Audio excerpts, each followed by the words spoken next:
नमस्कार विद्यार्थी मित्रांनो, स्वागत आहे तुमचं आजच्या नवीन व्हिडिओमध्ये। तर आज आपण 23 ते 29 मार्च 2026 च्या खूप महत्त्वाच्या चालू घडामोडी पाहत आहोत। तर आजचा आपला व्हिडिओ वीकली करंट अफेअरचा व्हिडिओ आहे। तर विद्यार्थी मित्रांनो, या व्हिडिओमध्ये मी खूप महत्त्वाचे 30 प्रश्न आणि त्यांचे स्पष्टीकरण घेतले आहे।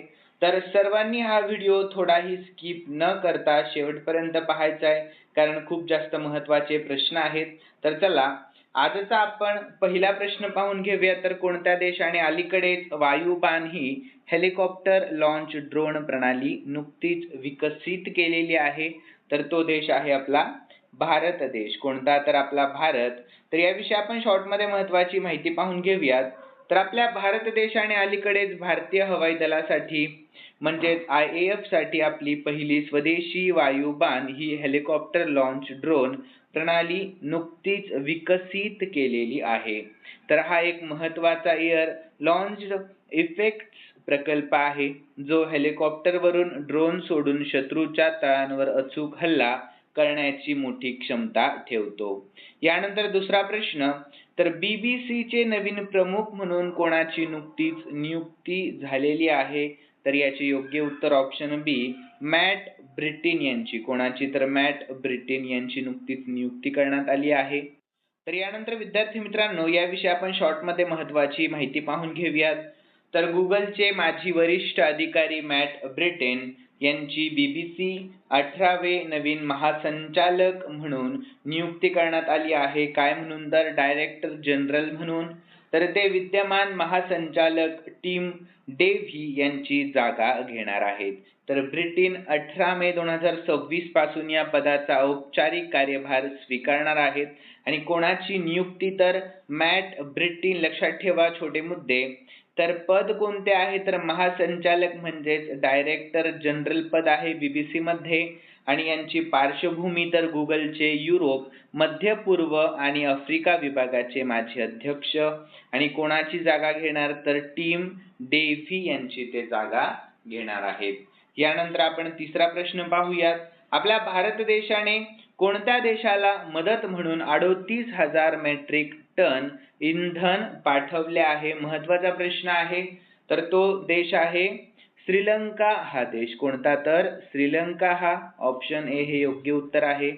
तर विद्यार्थी मित्रांनो, आपल्या भारत देशाने मार्च 2026 मध्ये आर्थिक संकटाचा सामना करत असलेल्या श्रीलंकेला मदत म्हणून 38,000 मेट्रिक टन म्हणजे सुमारे 4.8 कोटी लिटर इंधन पाठवले आहे। तर महत्त्वाचे तपशील आपण पाहून घेऊयात या ठिकाणी। तर इंधनाचा प्रकार कोणता आहे? तर या मदतीमध्ये 20,000 मेट्रिक टन डिझेल आणि 18,000 मेट्रिक टन पेट्रोलचा समावेश आहे। आणि याची पार्श्वभूमी तर पश्चिम आशियातील संघर्षामुळे इंधन पुरवठा विस्कळीत झाल्याने श्रीलंकेने ही आणीबाणीची मदत मागितली होती, जी लंका IOC द्वारे पुरवली गेली। यानंतर सहकार्य तर पंतप्रधान नरेंद्र मोदी आणि श्रीलंकेचे राष्ट्राध्यक्ष अनुराकुमारा दिसानायके यांच्यातील उच्चस्तरीय चर्चेनंतर हा मोठा निर्णय घेण्यात आला। तसेच भारत सरकार आपल्या शेजारील देशांना ऊर्जा सुरक्षा सुनिश्चित करण्यासाठी देखील मदत करत आहे। यानंतर चौथा प्रश्न पाहूयात। तर G7 परराष्ट्र मंत्र्यांच्या बैठकीमध्ये आपल्या भारत देशाचे प्रतिनिधित्व कोणी केले आहे? तर आपल्या भारत देशाचे प्रतिनिधित्व केले आहे S जयशंकर यांनी। कोणी? तर S जयशंकर यांनी। कोण आहेत ते? तर आपल्या भारताचे परराष्ट्र व्यवहार मंत्री। तर विद्यार्थी मित्रांनो, G7 परराष्ट्र मंत्र्यांच्या मार्च 2026 मधील फ्रान्स येथे पार पडलेल्या बैठकीमध्ये आपल्या भारताचे प्रतिनिधित्व परराष्ट्र मंत्री डॉक्टर S जयशंकर यांनी नुकतेच केले आहे। तर यानंतर विद्यार्थी मित्रांनो, त्यांना या बैठकीसाठी विशेष आमंत्रित म्हणून बोलवण्यात आले होते, जिथे त्यांनी जागतिक प्रशासन सुधारणा आणि जागतिक दक्षिण या विषयांवर आपल्या भारताची भूमिका मांडली आहे। यानंतर पाचवा प्रश्न पाहूयात। तर कोणत्या राज्याने नुकतेच उत्तराखंडनंतर समान नागरी कायदा UCC विधेयक मंजूर केले आहे? तर ते राज्य आहे गुजरात हे राज्य। कोणते? तर गुजरात हे राज्य आहे ते, म्हणजेच योग्य उत्तर ऑप्शन ए हे असणार आहे।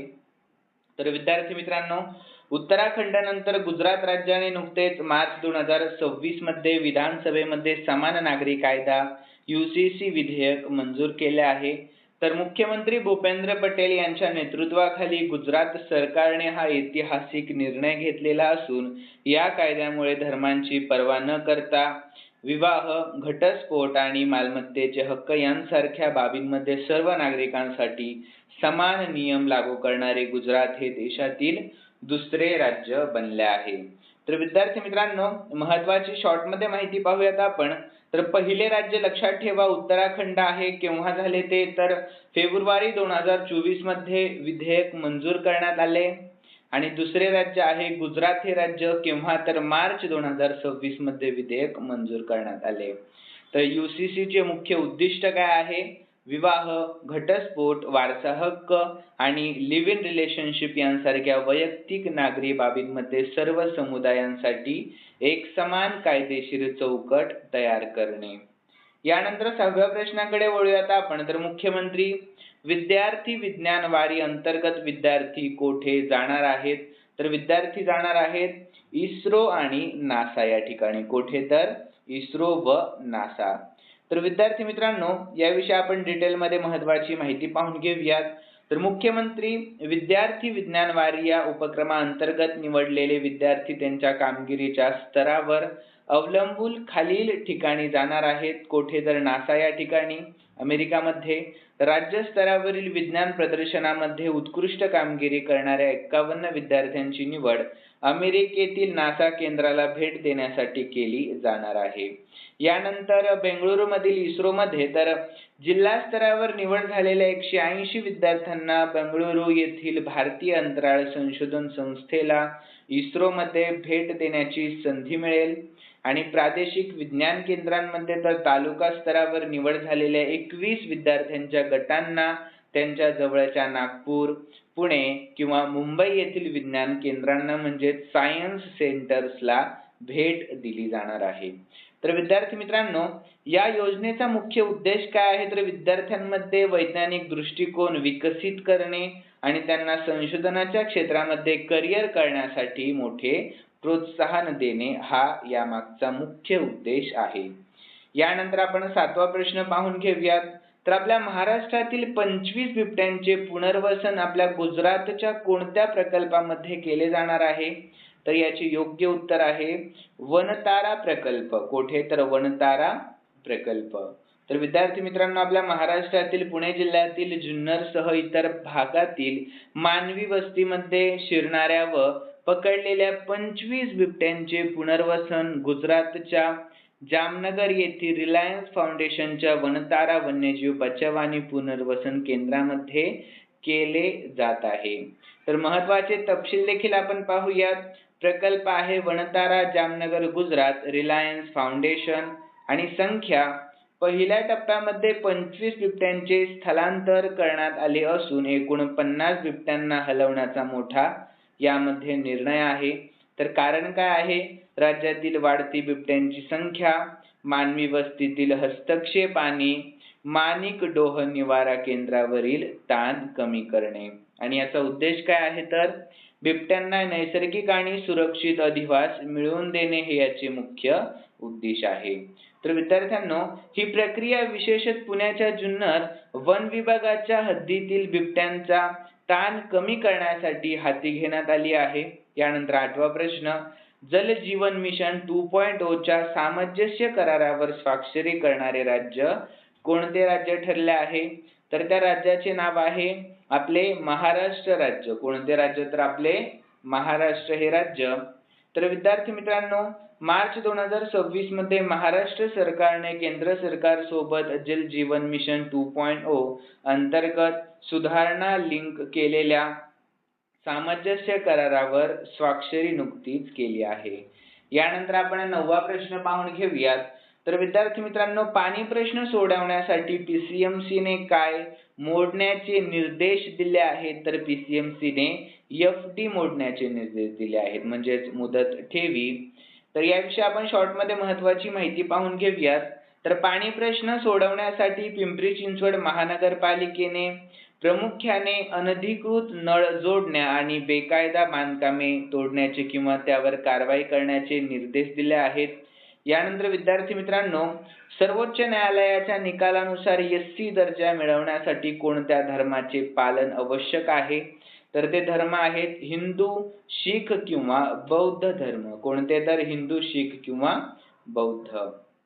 तर सर्वोच्च न्यायालयाच्या नुकत्याच दिलेल्या मार्च 2026च्या महत्त्वपूर्ण निकालानुसार SC म्हणजेच अनुसूचित जातीचा दर्जा मिळवण्यासाठी केवळ हिंदू, शीख किंवा बौद्ध धर्माचे पालन करणे आवश्यक आहे.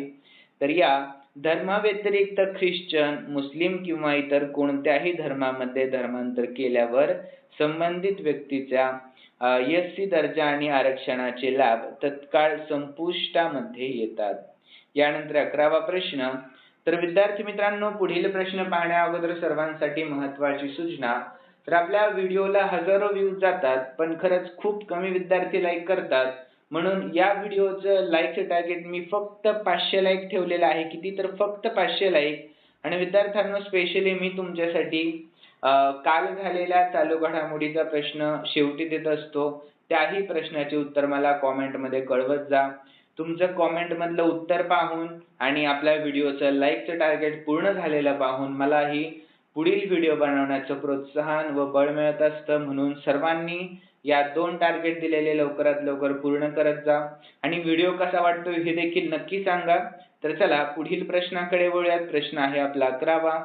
तर PM सूर्यघर मोफत वीज योजना अंतर्गत एकूण किती क्षमतेचे रूफटॉप सोलर बसवले आहे? तर ते आहे 9566.89 MW, म्हणजेच 9.56 गीगावॅटचे आहेत ते.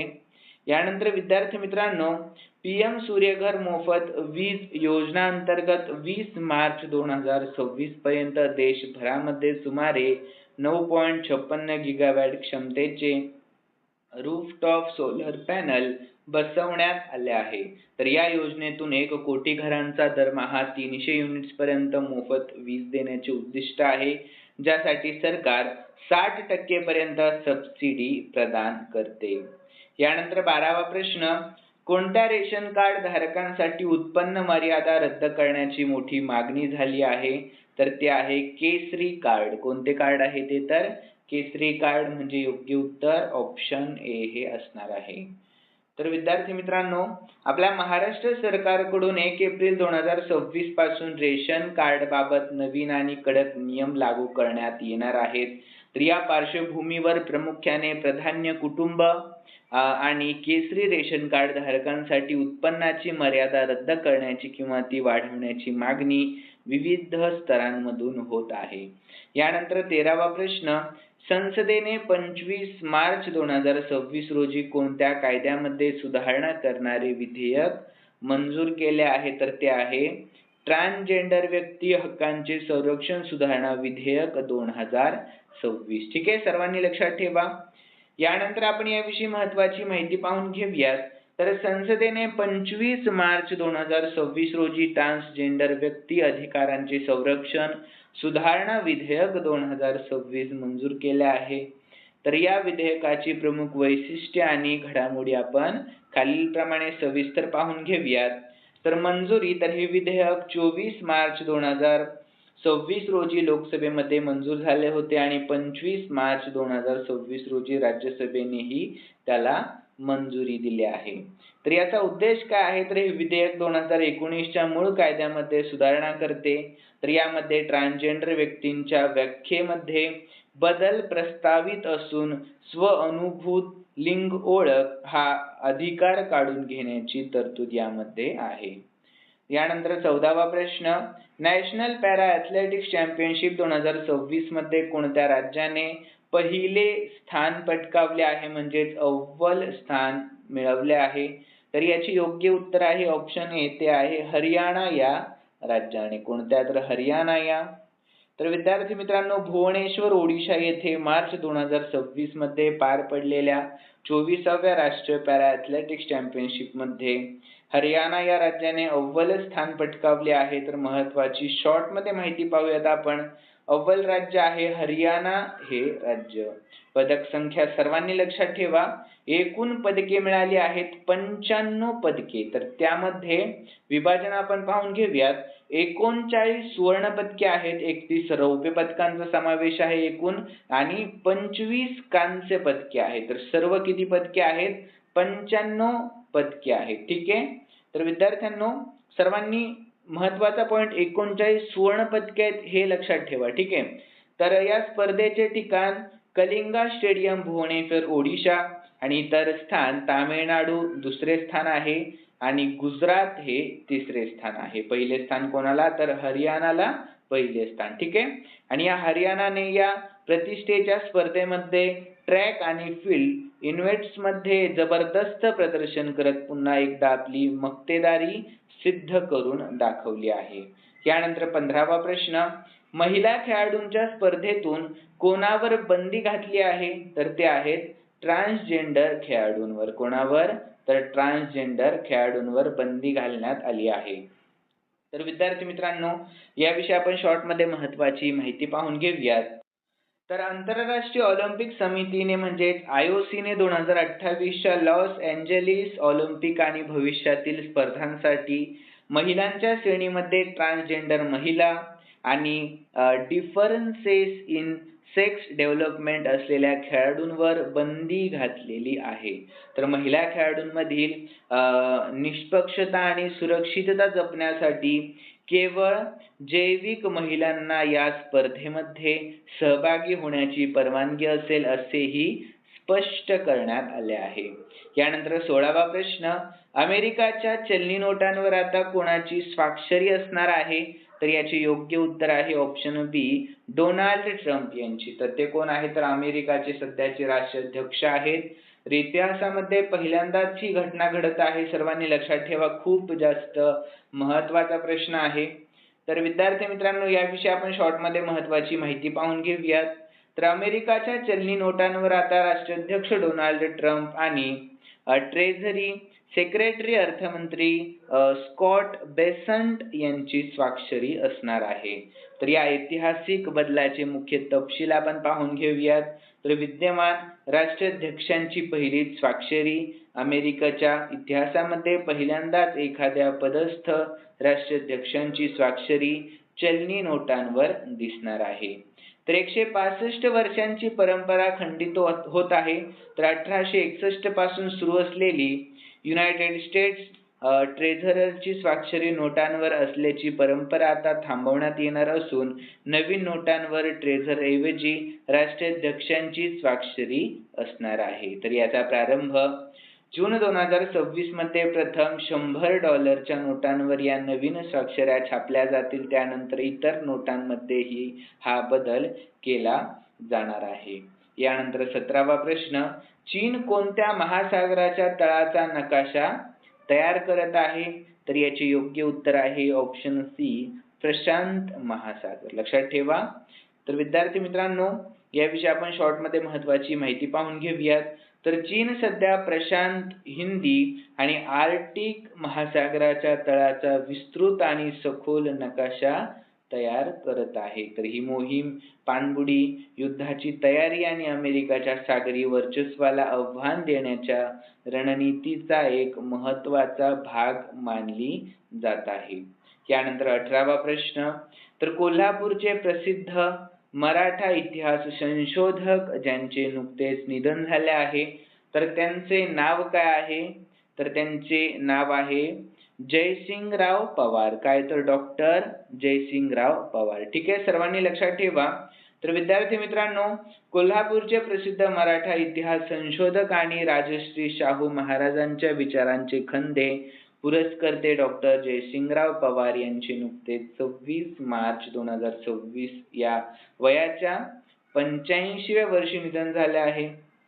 तर त्यांनी शिवकालीन व मराठा इतिहासावर मोलाचे संशोधन देखील केले आहे. यानंतर 19वा प्रश्न, तर वर्ल्ड बेस्ट एअरपोर्ट पुरस्कार कोणाला मिळाला आहे? तर तो मिळाला आहे सिंगापूर मधील चांगी विमानतळाला. कुठे? तर सिंगापूर मधील चांगी या विमानतळाला. तर विद्यार्थी मित्रांनो 2026च्या Skytrax world airport awards नुसार सिंगापूरच्या चांगी विमानतळाला जगातील सर्वोत्तम विमानतळ हा पुरस्कार मिळाला आहे. तर या पुरस्काराशी संबंधित काही आपण महत्त्वाचे तपशील पाहून घेऊयात. तर जागतिक क्रमवारी टॉप 3 पाहून घेऊयात. प्रथम क्रमांक सिंगापूर चांगी विमानतळ आणि दुसरा क्रमांक इंचॉन आंतरराष्ट्रीय विमानतळ दक्षिण कोरिया आणि टोकियो हानेडा विमानतळ जपान मधील. ठीक आहे, 3 लक्षात ठेवा सर्वांनी. तर यानंतर विद्यार्थी मित्रांनो, चांगीचे यश तर चांगी विमानतळाने आतापर्यंत एकूण 14 वेळा हा बहुमान पटकावलेला असून सलग दुसऱ्या वर्षी ते अव्वल स्थानी राहिले आहे. हे देखील महत्त्वाचा मुद्दा आहे. तर आपल्या भारतीय विमानतळांची कामगिरी आपण पाहून घेऊयात. तर दिल्लीचे इंदिरा गांधी आंतरराष्ट्रीय विमानतळ या विमानतळाला भारत आणि दक्षिण आशियातील सर्वोत्तम विमानतळ म्हणून गौरवण्यात आले आहे. तर जागतिक स्तरावर या विमानतळाने 32व्या स्थानावरून 28व्या स्थानावर नुकतीच झेप घेतली आहे. यानंतर 20वा प्रश्न. तर 27 मार्च 2026 रोजी भारतीय रुपया डॉलरच्या तुलनेमध्ये किती ऐतिहासिक नीचांकावर पोहोचला आहे? तर 94. किती? तर $1 मागे 94 रुपये. तर विद्यार्थी मित्रांनो, याविषयी आपण शॉर्टमध्ये महत्त्वाची माहिती पाहून घेऊयात. तर 27 मार्च 2026 रोजी अमेरिकन डॉलरच्या तुलनेमध्ये भारतीय रुपया ऐतिहासिक नीचांकी पातळीवर घसरून 94.24 रुपयांच्या जवळ पोहोचला आहे. तर पश्चिम आशियातील भूराजकीय तणाव आणि कच्च्या तेलाच्या किमतीमध्ये झालेली मोठी वाढ यामुळे परदेशी गुंतवणूकदारांनी भारतीय बाजारातून मोठ्या प्रमाणावर गुंतवणूक काढून घेतल्याचे रुपयावर हा मोठा दबाव आलेला आहे. तर विद्यार्थी मित्रांनो, 21वा प्रश्न. तर प्रधानमंत्री इंटर्नशिप योजना 2026 अंतर्गत उमेदवारांना एकूण किती रुपये विद्यावेतन मिळणार आहे? तर दरमहा 9,000 रुपये. किती? तर 9,000 रुपये विद्यावेतन देण्यात येणार आहे. तर विद्यार्थी मित्रांनो, मार्च 2026च्या ताज्या अपडेटनुसार प्रधानमंत्री इंटर्नशिप योजना 2026 अंतर्गत उमेदवारांना आता दरमहा 9,000 विद्यावेतन मिळणार आहे. तर यापूर्वी ही रक्कम 5,000 होती, जी आता वाढवण्यात आलेली असून या व्यतिरिक्त इंटर्नशिपच्या सुरुवातीला 6,000चे एकरकमी अर्थसहाय्यही मिळते. यानंतर या योजनेचे प्रमुख आर्थिक तपशील आपण पाहूयात. तर मासिक विद्यावेतन 9,000 दरमहा सुमारे 8,500 केंद्र सरकार आणि 500 कंपन्यांकडून असे मिळून नवीन नियमांनुसार 9,000 वाढवलेली रक्कम आहे. आणि एकरकमी मदत तर 6,000 प्रवास किंवा सुरुवातीच्या खर्चासाठी आणि विमा. तर या योजनेअंतर्गत उमेदवारांना प्रधानमंत्री जीवन ज्योती विमा योजना आणि प्रधानमंत्री सुरक्षा विमा योजनेचे संरक्षण देखील मिळणार आहे. तर महत्त्वाचे बदल 2026 नुसार पात्र वयोगट 18 ते 25 वर्ष आणि इंटर्नशिप कालावधी 6 ते 9 महिने. पूर्वी हा होता 1 वर्षाचा. किती वर्षाचा होता पूर्वीचा कालावधी? 1 वर्षाचा. तर आता करण्यात आला 6 ते 9 महिन्यांचा. यानंतर 22वा प्रश्न. छत्तीसगडमध्ये भटक्या गुरांच्या व्यवस्थापनासाठी कोणती नवीन योजना सुरू करण्यात आली आहे? तर गौधाम योजना नुकतीच सुरू करण्यात आली आहे. कोणती योजना? तर गौधाम ही योजना. तर विद्यार्थी मित्रांनो, याविषयी आपण शॉर्टमध्ये महत्त्वाची माहिती पाहून घेऊयात. तर छत्तीसगड सरकारने भटक्या गुरांचे व्यवस्थापन आणि संवर्धन करण्यासाठी गौधाम योजना नावाची नवीन योजना सुरू केली आहे. तर मार्च 2026 मध्ये मुख्यमंत्री विष्णुदेव साई यांनी बिलासपूर जिल्ह्यातील लक्सर येथून या योजनेचा शुभारंभ केलेला आहे. यानंतर 23वा प्रश्न. तर साखर उत्पादनामध्ये आपल्या महाराष्ट्रातील कोणत्या विभागाने अव्वल क्रमांकावर बाजी पटकावली आहे? म्हणजे प्रथम क्रमांक पटकावला आहे. तर तो आहे कोल्हापूर विभाग. कोणता? तर कोल्हापूर हा विभाग. तर विद्यार्थी मित्रांनो, याविषयी आपण शॉर्टमध्ये महत्त्वाची माहिती पाहून घेऊयात. तर साखर उत्पादनामध्ये आपल्या महाराष्ट्रातील कोल्हापूर विभागाचे प्रथम क्रमांक आले आहेत. तर 2024-25 आणि 2025-26 या दोन्ही हंगामाच्या ताज्या अहवालानुसार कोल्हापूर विभाग साखर उत्पादन आणि उताऱ्याच्या बाबतीमध्ये सातत्याने आघाडीवर राहिला आहे. यानंतर 24वा प्रश्न, राज्य सरकारने एकूण किती तारखेपूर्वीची अनधिकृत बांधकामे नियमित करण्याचा निर्णय मोठा घेतला आहे? तर याचे योग्य उत्तर आहे ऑप्शन सी 1 जानेवारी 2011. काय तर 1 जानेवारी 2011. तर याविषयी आपण शॉर्ट मध्ये महत्त्वाची माहिती पाहून घेऊयात. तर विद्यार्थी मित्रांनो, महाराष्ट्र राज्य सरकारने 31 डिसेंबर 2015 पूर्वीची अनधिकृत बांधकामे काही अटींवर नियमित करण्याचा मोठा निर्णय घेतला आहे, ज्यामुळे राज्यातील लाखो रहिवाशांना दिलासा मिळाला आहे. तर या व्यतिरिक्त शासकीय जमिनींवरील 1 जानेवारी 2011 पर्यंतची निवासी व्यावसायिक अतिक्रमणेही नियमित करण्याचे धोरण ठरवण्यात आले आहे.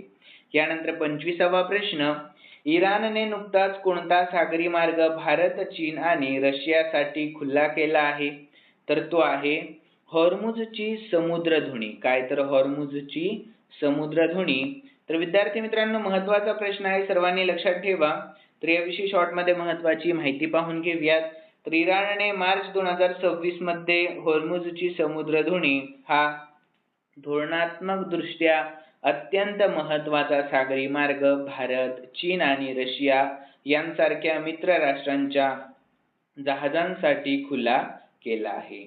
यानंतर 26वा प्रश्न, संयुक्त राष्ट्रांच्या मते सध्या एकूण किती मुले शिक्षणापासून वंचित आहेत? तर यामध्ये मुलं आणि तरुण हे सर्व मिळून घेतोय मी, तर त्यांची संख्या आहे 273 दशलक्ष. किती? तर 273 दशलक्ष.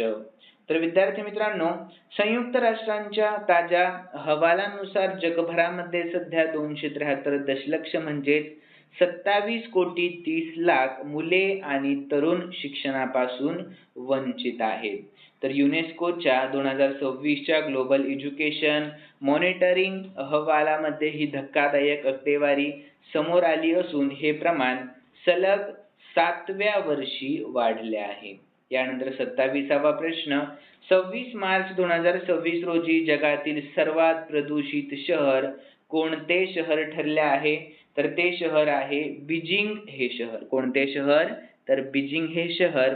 तर विद्यार्थी मित्रांनो, यानंतर आपण याविषयी शॉर्ट मध्ये महत्त्वाची माहिती पाहून घेऊयात. तर 2026 मध्ये म्हणजे 26 मार्च 2026 रोजीच्या रिअल टाइम हवा गुणवत्ता निर्देशांक मध्ये बीजिंग, चीन आणि चियांग माई ही शहरे जगातील सर्वात प्रदूषित प्रमुख शहरे म्हणून नोंदवली गेली आहेत. तर विद्यार्थी मित्रांनो, या संदर्भातील महत्त्वाची माहिती आपण पाहून घेऊयात. तर बीजिंग चीनमधील 26 मार्च 2026 रोजी पहाटेच्या वेळी बीजिंग जगातील सर्वात प्रदूषित प्रमुख शहर म्हणून पहिल्या क्रमांकावर होते. तर येथील हवेचा दर्जा अत्यंत खराब नोंदवण्यात आला होता.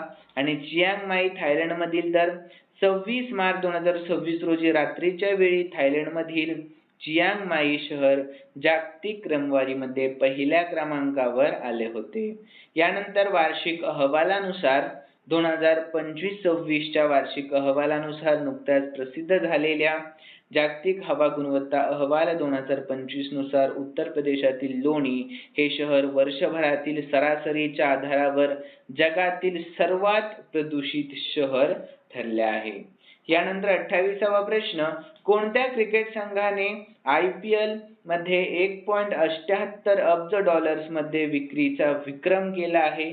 तर याचे योग्य उत्तर आहे विद्यार्थी मित्रांनो ऑप्शन बी RCB. या कोणत्या? तर RCB. तर याविषयी आपण शॉर्ट मध्ये महत्त्वाची माहिती पाहून घेऊयात. तर रॉयल चॅलेंजर्स बेंगळुरू RCB या संघाने IPL संघाने मार्च 2026 मध्ये 1.78 डॉलर अब्ज किमतीमध्ये विकले जाऊन ऐतिहासिक विक्रम केला आहे.